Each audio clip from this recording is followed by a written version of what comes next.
사랑하는 주님 감사합니다. 오늘도 주님 앞에 생명을 얻고자 나올 수 있도록 은혜 주신 것을 감사합니다. 아버지께서 이끌지 아니하시면 아무도 아버지 앞으로 나올 자가 없다고 말씀해 주셨는데 이렇게 우리에게 주님을 찾을 수 있는 마음을 주시고 주 안에서 생명 얻고 오늘도 호흡하며 살아갈 수 있도록 은혜 주신 것을 감사합니다. 주님을 갈망하는 마음을 주시옵소서. 주님, 사모하는 마음을 심령을 만족해 하신다고 말씀하신 주님, 주린 영혼을 채워주신다고 말씀하신 주님, 배부르지 않게 도와주시고 아버지 주님 앞에 늘 갈급하고 주님 앞에 늘 영혼이 갈급한 마음으로 주 앞에 나아갈 수 있도록 인도하여 주시옵소서. 그래서 우리 영혼이 오직 주님으로 만족하고 배부를 수 있도록 주님이 은혜를 베풀어 주시옵소서. 살기 위해 절박한 마음으로 날마다 주 앞에 나아갈 수 있는 참된 겸손함을 우리에게 허락하여 주시옵소서. 오늘도 말씀으로 우리를 새롭게 하시고 주의 음성으로 하루를 넉넉히 승리하게 하실 주님께 감사드리며 예수님의 이름으로 기도드리옵나이다. 아멘. 찬송가 210장 함께 찬송하겠습니다.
제48편 고라자손의 시 곧 노래. 여호와는 위대하시니 우리 하나님의 성 거룩한 산에서 극진히 찬양받으시리로다.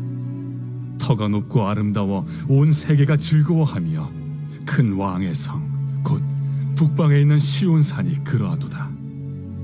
하나님이 그 여러 궁중에서 자기를 요새로 알리셨도다.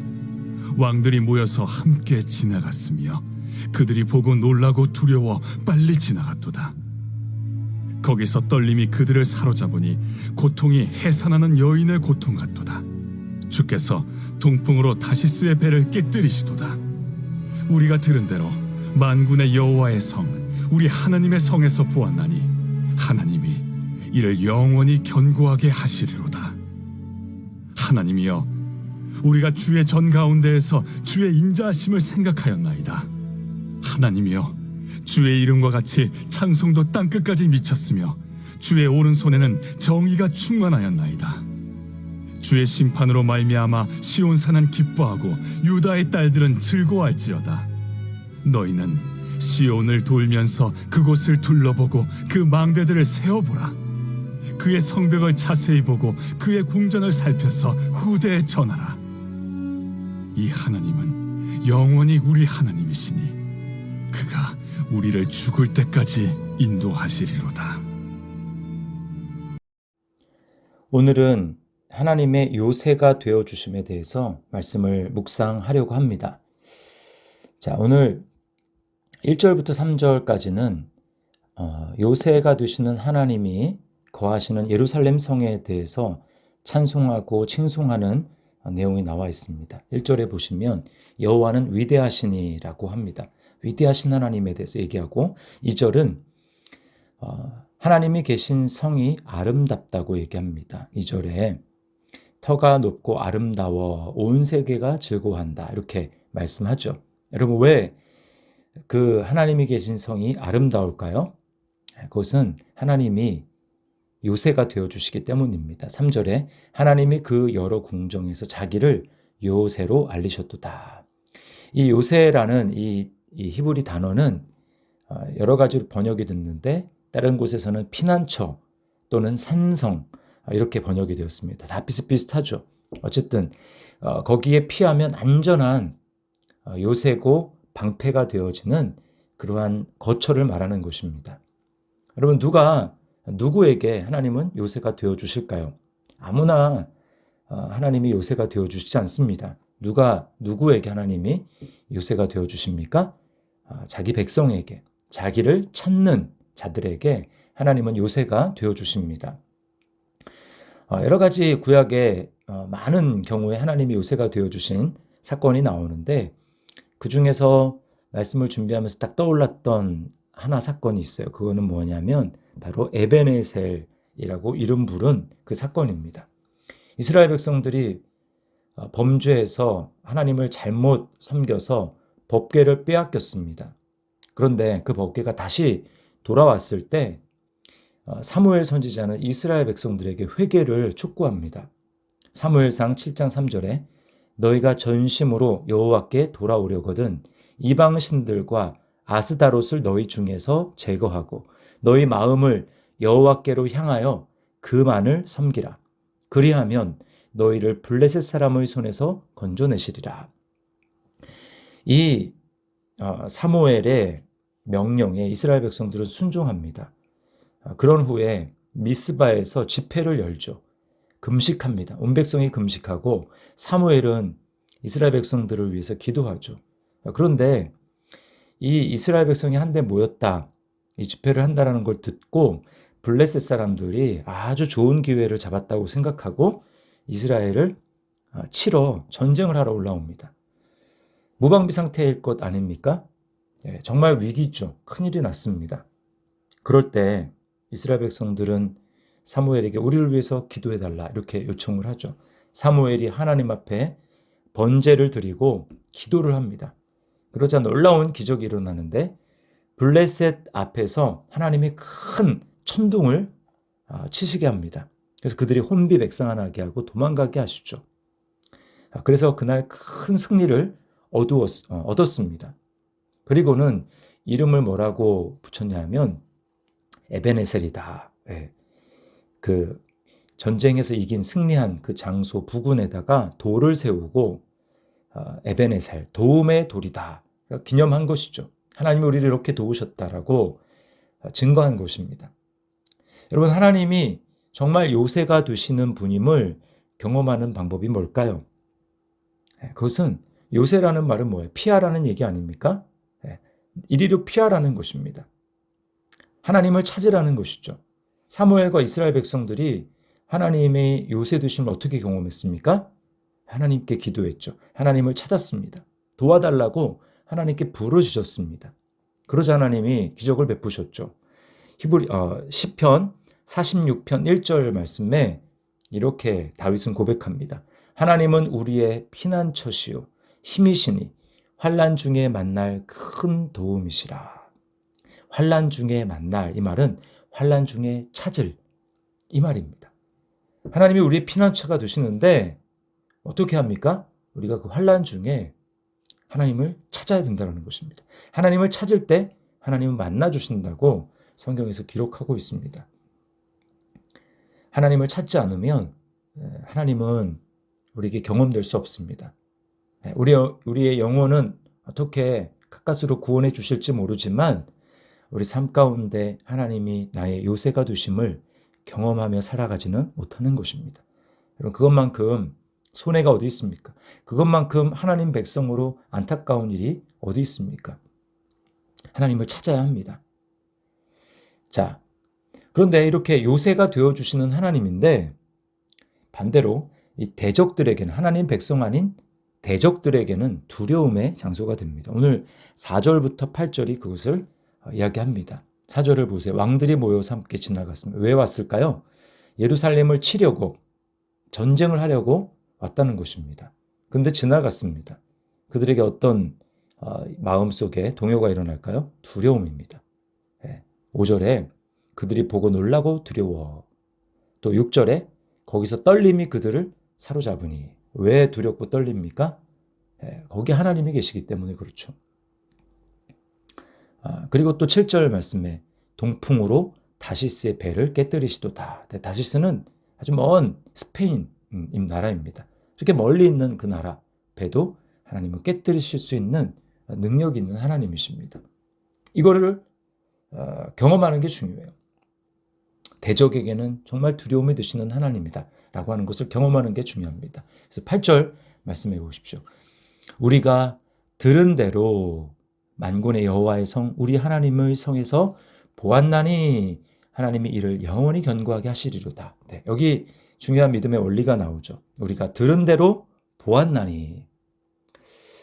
들은 대로 보았나니. 이거는 하나님이 이렇게 내가 해주겠다라고 약속한 그 말씀을 들은 것이 실제로 내 삶에서 이루어지는 것을 경험하는 것입니다. 여러분, 이래야 합니다. 이럴 때 우리의 믿음이 성장하는 것입니다. 그러자 이 지금 시편 기자가 뭐라고 고백합니까? 우리를 영원히 견고하게 하시리로다. 영원히 견고하게 하시리로다. 이 확신, 이 담대한 믿음, 이것을 갖게 되는 것입니다. 들은 것, 말씀이 그냥 말씀의 성경에 기록되어 있는 대로만 끝나면 안 되고 그것이 내 삶 가운데 실제가 될 때 여러분, 우리 믿음은 자라는 것입니다. 이처럼 대적에게 두려움의 대상이신 그 하나님이 때때로는 성도들에게 두려움의 대상이 될 수 있습니다. 언제 그럴까요? 대적들, 하나님을 대적하는 이방인들과 같이 하나님의 백성이 하나님을 경외하지 않을 때 하나님을 사랑하는 것이 아니라 우상을 사랑하고 우상을 예배할 때 하나님은 도움의 하나님이 아니라 내 삶을 무너뜨리시고 내 삶을 대적하시는 하나님으로 경험되게 됩니다. 왜 그럴까요? 우리를 향한 하나님의 사랑은 너무나 크기 때문입니다. 그래서 우리가 다른 대상을 사랑할 때 하나님은 질투하시는 거죠. 성경에서 하나님은 질투하시는 하나님이라고 말씀합니다. 하나님 한 분만 바라보기를 원하시는 거예요. 하나님이 우리를 그렇게 사랑하시기 때문에 우리도 하나님을 그렇게 사랑하기를 원하시는 것입니다. 하나님 한 분만을 바라보도록 고난과 고통을 허락하십니다. 내가 의지하고 있는 대상들, 내가 바라보고 있는 대상들을 하나씩 거두어 가시고 꺾어 버리시는 것입니다. 이것은 나를 미워하기 때문이 아니라 나를 사랑하기 때문에 그렇게 하시는 것입니다. 우리는 때때로 이런 과정들을 겪으면서 우리는 깨달아야 합니다. 하나님을 온 마음을 다해서 사랑하는 것과 하나님 아닌 다른 대상을 사랑하는 것 중에서 정말 어떤 것이 내게 정말로 나은지, 유익이 되는지 그것을 깨달아야 합니다. 어디에서 참 기쁨과 평안이 있는지, 내게 그것을 주는지 우리가 이것을 깨달아야 하는 것입니다. 그래서 대적에게 두려움을 주는 장소로 끝나야지 그것이 하나님의 백성이 하나님의 자녀인 나에게 또 똑같은 두려움의 장소가 되는 것은 여러분 우리가 피해야 하는 것입니다. 그것은 성도로서 마땅한 바가 아닌 것입니다. 오늘 시편 기자는 그 주님의 심판을 기뻐하고 있습니다. 10절 말씀해 보세요. 주의 오른손에는 정의가 충만하다라고 말씀하고 또 11절에는 뭐라고 얘기합니까? 주의 심판으로 말미암아 시온 산은 기뻐하고 유다의 딸들은 즐거워할지어다. 네, 주님의 정의, 주님의 심판 이것이 이루어지는데 기뻐한다고 합니다. 어떻게 이 일이 가능할까요? 이것은 바로 하나님의 언약적인 사랑 때문에 그런 것입니다. 9절 말씀에 하나님이 우리가 주의 전 가운데에서 주의 인자하심을 생각하였나이다. 이게 성전에서 해야 되는 일이죠. 성전 안에서 예배 드릴 때 우리 안에 일어나는 일인 것입니다. 주의 인자하심. 인자하심이 무엇입니까? 하나님이 언약하시는 거예요. 언약 가운데 우리를 사랑하시는 것입니다. 약속을 통해서 우리를 사랑하시는 거예요. 은혜로 이스라엘을 자기 백성으로 하나님이 선택하셨다는 것을 우리가 기억해야 합니다. 이방 나라들처럼 주님이 완전히 멸하시지 않는 거예요. 어떻게 그렇게 하십니까? 우리에게 말씀을 들려주십니다. 깨닫게 하십니다. 회개하게 하십니다. 그러므로 내가 회개할 수 있는 마음이 든다. 회개한다. 여러분 이것만큼 큰 은혜가 없는 것입니다. 거기에 용서가 있습니다. 은혜를 베풀어 주신다는 약속이 있습니다. 하나님과 우리는 잘못하면 법대로 처벌하는 그런 관계가 아니라 법대로 심판해서 우리를 멸하시는 그런 관계가 아니라 이제 회개하면 용서를 구하면 은혜를 베풀어 주시는 관계가 되었다는 것입니다. 여러분 이게 어떻게 가능합니까? 그것은 바로 예수 그리스도께서 하신 사역 때문에 그러한 것입니다. 그리스도께서 우리의 자리에서 우리를 대신하여 하나님의 심판을 받으셨기 때문에 우리가 그리스도 안에서 어떤 특권을 누리게 됐습니까? 우리는 하나님의 아들과 딸이 되었습니다. 법대로 처벌하는 관계가 아니라 우리가 회개하면 용서를 베풀어 주신다라고 하는 것은 부모와 자녀 안에 일어나는 일이기 때문에 그렇습니다. 우리가 잘 아는 매주 예배 때마다 우리가 고백하는 선포하는 말씀이 있죠. 요한일서 1장 9절 말씀. 만일 우리가 우리 죄를 자백하면 그는 미쁘시고 의로우사 우리 죄를 사하시며 우리를 모든 불의에서 깨끗하게 하실 것이요. 하나님이 우리를 용서하지 않는다면 그것은 하나님이 불의하신 것입니다. 의롭지 않으신 것입니다. 왜요? 예수 그리스도를 이미 심판하셨기 때문에 그런 것이죠. 그래서 우리가 예수의 이름으로 자백하면 하나님은 우리에게 용서의 은혜를 베풀어 주시는 것입니다. 그러므로 여러분 얼마나 이것이 놀랍고 감사한 일입니까?